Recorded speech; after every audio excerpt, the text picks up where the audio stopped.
CM Chandrababu Lokesh పర్యటనలో మంత్రి సంధ్యారాణికి పరాభవం ఎదురైంది. పార్వతీపురం మన్యం జిల్లా భామిని మండలంలో పర్యటించిన చంద్రబాబు లోకేష్ పర్యటనలో సంధ్యారాణి కనబడలేదు. అయితే సీఎం వద్దన్నారా లేక మంత్రి సంధ్యారాణి పాల్గొనలేదా అనే విషయంపై పార్టీలో చర్చ జరుగుతోంది.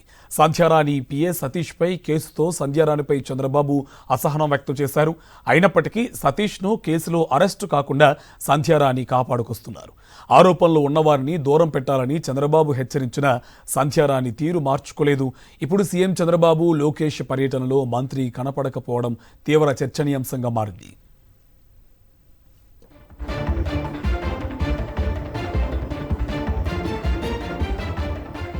దీనికి సంబంధించి పూర్తి డీటెయిల్స్ మా కరెస్పాండెంట్ యుగంధర్ మనకి ఫోన్ లైన్ అందిస్తారు. యుగంధర్, డీటెయిల్స్ అండి.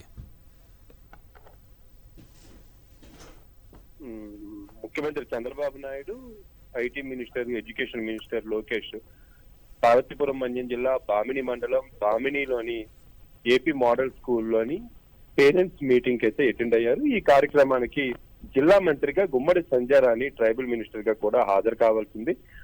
ఇది ప్రాంతం అంతా కూడా పార్వతీపురం మన్యం జిల్లా అనేది పూర్తిగా ట్రైబల్స్ కి చెందినటువంటి జిల్లా. మంత్రి కూడా ట్రైబల్ మినిస్టర్ గా ఉన్నారు, గుమ్మన్ ఉన్నారు. అయినప్పటికీ కూడా ఆమెను ఈ కార్యక్రమంలో పార్టిసిపేట్ చేయనివ్వలేదు. అయితే ఆమెకు ఈ కార్యక్రమంలో పార్టిసిపేట్ చేయకపోవడం పైన టీడీపీలోనే ఒక విభిన్నమైనటువంటి చర్చ జరుగుతోంది. గుమ్మడి సంధ్యారాణిని చంద్రబాబు వేదిక వద్దకు రాని లేదా లేకపోతే తనే ఈ కార్యక్రమానికి అటెండ్ కాలేదా అనేటువంటి దాని మీద చర్చ జరుగుతుంది. ఇటీవల గుమ్మడి సంధ్యారాణి పిఏ విషయంలో చంద్రబాబు నాయుడు గుమ్మడి సంధ్యారాణిని మందలించారు. పిఏ అత్యాచార ఆరోపణలు ఉన్నాయి, ఆ పిఏని ఈమె కాపాడుతుంది, అటువంటి చర్యలకు పాల్పడవద్దని చంద్రబాబు చెప్పినప్పటికీ కూడా ఆమె పిఏను వెనకేసుకొచ్చి పిఏని కాపాడే ప్రయత్నం చేస్తోంది. ఈ నేపథ్యంలోనే గుమ్మడి సంధ్యారాణిని చంద్రబాబు నాయుడు పక్కన పెట్టారనేటువంటి చర్చ ఈ ప్రాంతంలో తీవ్రంగా సాగుతుంది. Karthik, right, thank you Yugandhar.